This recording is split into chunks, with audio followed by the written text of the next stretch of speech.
मैं सवाल भी शोएब साहब से करता हूँ, लेकिन मैं आपको दो चीज़ें अर्ज़ कर दूँ। जी एक तो ये जो बात हो रही है ना सिंध की ज़मीन वाला मामला, क्योंकि मैंने इस केस को कवर किया था मुकम्मल तौर पे।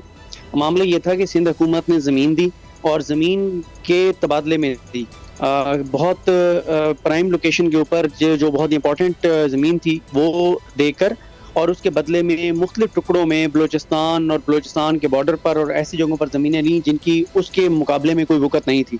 फिर ये मामला सुप्रीम कोर्ट में आया तो उस वक्त तक मसला ये हुआ था कि 8 से 10,000 प्लाट वहाँ पर फरोख्त हो चुके थे, थर्ड पार्टी इंटरेस्ट जो है वो क्रिएट हो चुका था, और अब ये नहीं हो सकता था कि वो ज़मीन वापस जो है वो मली डेवलपमेंट अथॉरिटी को दे दी जाती। ना सिर्फ ये था बल्कि ये भी हुआ कि सिंध हुकूमत आखिर तक डिफेंड करती रही कि हमने ये जो ज़मीनों का तबादला किया है ये बिल्कुल ठीक किया है और इस पे हमारा 1 रुपए का भी क्लेम नहीं बनता। लेकिन सुप्रीम कोर्ट ने फिर उस वक्त मार्केट वैल्यू पे जो 460 अरब रुपए तय किए थे और कहा था कि क्योंकि सिंध हुकूमत ये कह रही है कि हमें 1 रुपया भी नहीं चाहिए, और सिंध हुकूमत तो डिफेंड करती रही है कि जनाब ये बिल्कुल हमने ठीक इसका तबादला किया था, तो इसलिए ये 460 अरब जो हैं वो सुप्रीम कोर्ट के अकाउंट में जमा होंगे और इस तरह से खर्च होंगे, क्योंकि सिंध हुकूमत पे पहले ही बहुत से सवालात हैं कि किस तरह से वहाँ पे पैसे खर्च होते हैं। ना तो वो वापस ज़मीन मली डेवलपमेंट अथॉरिटी को दी जा सकती थी, पैसे सिंध हुकूमत को चाहिए नहीं थे क्योंकि वो तो डिफेंड कर रहे थे कि हमने बिल्कुल ठीक दिया। एक तो ये चीज़ हो गई।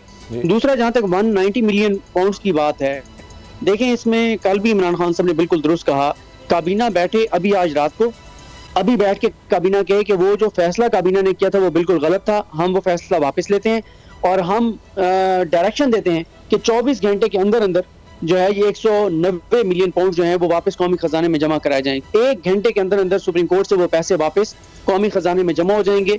लेकिन हुकूमत की बदनीयती आपके सामने है। इसका मकसद ना तो 190 मिलियन पाउंड वापस लेना है, ना कोई इसको सिर्फ मकसद इमरान खान को टारगेट करना है। और आप एक और चीज देखें ना, पहले इसका था कि अल-कादिर यूनिवर्सिटी स्कैंडल, फिर प्राइम मिनिस्टर ऑफिस ने इंस्ट्रक्शंस दी मीडिया को कि जनाब आपने इसको अल-कादिर यूनिवर्सिटी स्कैंडल नहीं कहना, आपने इसको कहना है 190 मिलियन पाउंड स्कैंडल, क्योंकि अल-कादिर यूनिवर्सिटी की ये फैक्ट सामने आ गए थे कि जनाब उसके तो टोटल एसेट्स जो हैं वो 66 करोड़ के हैं, तो 66 करोड़ के एसेट्स जिस ट्रस्ट के हों उसमें 60 अरब की करप्शन कैसे हो सकती है।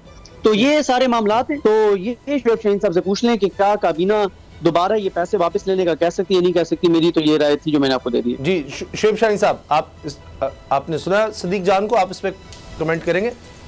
जी, मेरा ख्याल है सदीक जान साहब की और मेरी राय बिल्कुल एक पेज पे हैं हम इस हवाले से कि देखें, कैबिनेट जब तक अपने उस फैसले को रिवर्स नहीं करती, अगर वो समझती है कि ये गलत है तो उस फैसले को रिवर्स करे और रिवर्स करने के बाद एप्लीकेशन दे और वो पैसे वापस आ जाएंगे। इसका तो कहीं कोई लॉस नहीं है।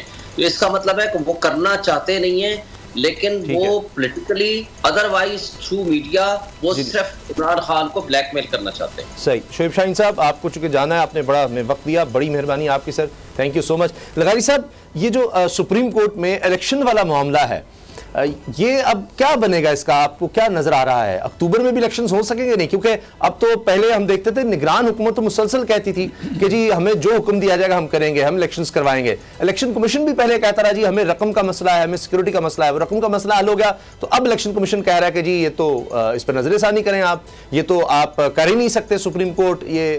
लेकिन पहले इस तरह की कोई ग्राउंड नहीं ली गई। पहले इलेक्शन कमीशन कहता था हम तैयार हैं, हम तैयार हैं, हमें हुकूमत ही प्रोवाइड कर रही। जब हमने देखा सेक्रेटरी खजाना ने बता दिया कि इस तरह से रकम आ सकती है, वो सेक्रेटरी खजाना की भी छुट्टी हो गई। तो लगता तो यह कि अब सब कुछ विफाकी हुकूमत के हाथ में है या बाकी सारे मिले हुए हैं, वो इलेक्शन किसी तरह से नहीं चाहते। जी, पहली बात तो ये है कि इस सवाल के जवाब में मैं तो ये कहूँगा कि इलेक्शन हर सूरत में जो है अपनी मुद्दत पर होने चाहिए, और अक्टूबर में इलेक्शन ड्यू हैं तो अक्टूबर में इलेक्शन होने चाहिए। इस सिलसिले में किसी किस्म की कोई और बात नहीं होनी चाहिए।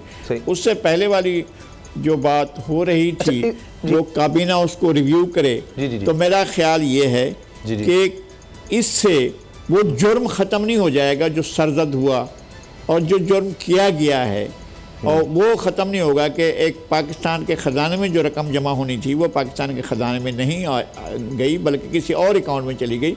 ये एक जुर्म सरजद हो चुका है और इसकी बाकायदा जो भी कानूनी पोजीशन है वो कानून जाकर उसका फैसला करेगा। इसका फैसला ना तो मैं कर सकता हूँ, ना मेरी कोर्ट है, ना सदीक जान साहब की कोर्ट है और ना ही शोएब शाहीन साहब की कोर्ट है।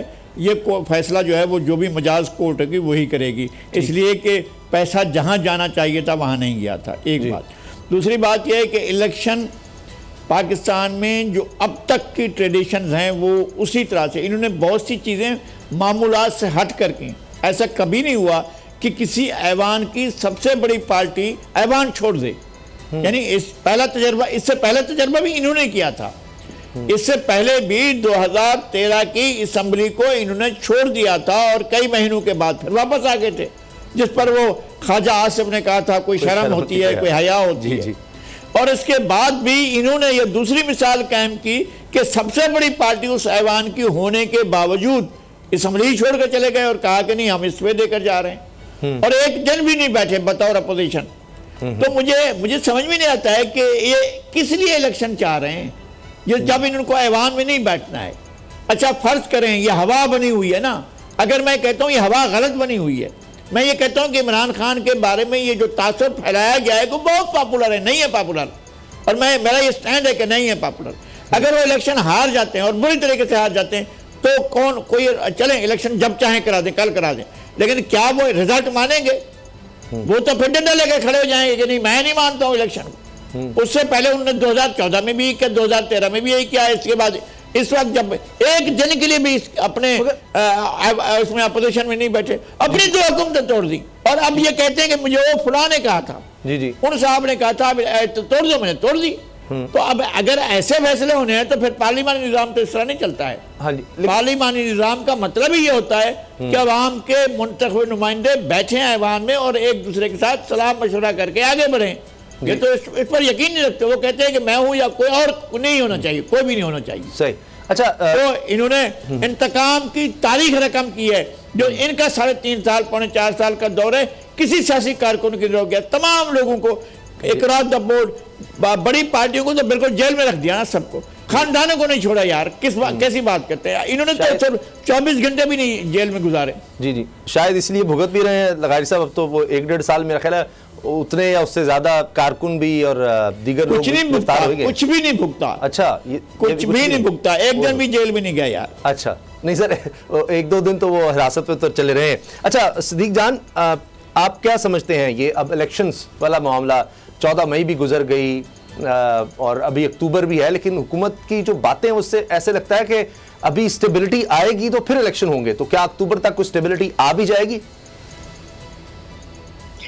देखें, स्टेबिलिटी से मुराद उनकी यह है कि जब इमरान खान सियासत से बाहर हो जाएंगे, जब इमरान खान की पार्टी तबाह हो जाएगी, जब इमरान खान की पार्टी टूट जाएगी, जब इमरान खान मैदान में नहीं होंगे, ये उनके नज़दीक स्टेबिलिटी है। वरना हर आने वाले दिन के साथ पाकिस्तान के लिए मुआशी मुश्किलात बढ़ रही हैं, पाकिस्तान के लोगों के लिए मुश्किलात बढ़ रही हैं, महंगाई बढ़ रही है, बेरोजगारी बढ़ रही है, मायूसी बढ़ रही है, अंधेरा बढ़ रहा है। पाकिस्तान और पाकिस्तान के मुस्तकबिल के लिए बहुत ख़तरात जो है वो नज़र आ रहे हैं। और दूसरा ये है कि ये देखें, ये तो अक्टूबर में भी इलेक्शन नहीं करवाएंगे, ये उस वक्त तक नहीं करवाएंगे जब तक ये यकीन ना हो जाए कि अब इलेक्शन में पीटीआई नहीं होगी, उस वक्त तक ये इलेक्शन नहीं करवाएंगे। लेकिन आप देखेंगे कि चीज़ें जिस तरफ जा रही हैं, किसी न किसी वक्त कोई न कोई ऐसा इवेंट होगा कि चीज़ें बदलना शुरू हो जाएंगी, क्योंकि जिस तरह से चीज़ें इस वक्त हो रही हैं इस तरह से पाकिस्तान चल नहीं सकता। इस वक्त इस तरह से हालात चल नहीं सकते। आपकी इंडस्ट्रीज बंद हैं, आपके रोजगार बंद है, आपका कारोबार बंद है, लोगों के से घरों के बिजली के बिल नहीं दिए जा रहे और सूरत हाल बहुत गंभीर है। हमने अगले 2 सालों में जो है वो $72 अरब जो है वो देना है। अभी जो बजट है उसमें ये ऐसी चीजें करेंगे जिससे जून तक ये $4 अरब है, जून के आखिर तक देना है। हाँ बिल्कुल, और ये जून का जो बजट देंगे उसमें ऐसी चीजें करेंगे जिससे ये लोगों को बेवकूफ बना सकें, लेकिन अब लोग बेवकूफ नहीं बनेंगे। और अगर इनकी बात दुरुस्त है कि 9 मई के बाद पूरा इंतजार है जी बजट का कि क्या उस अभी तक जो मीटिंग प्री बजट होती हैं वो भी उस तरह से नहीं हो सकी, तो पता नहीं कि बजट किस तरह से तैयार होगा, क्या होगा। देखते हैं कि सागदार साहब अब क्या जादू चलाते हैं। प्रोग्राम देखने का शुक्रिया। सब्सक्राइब करें और बेल दबाएं ताकि कोई खबर रह न जाए।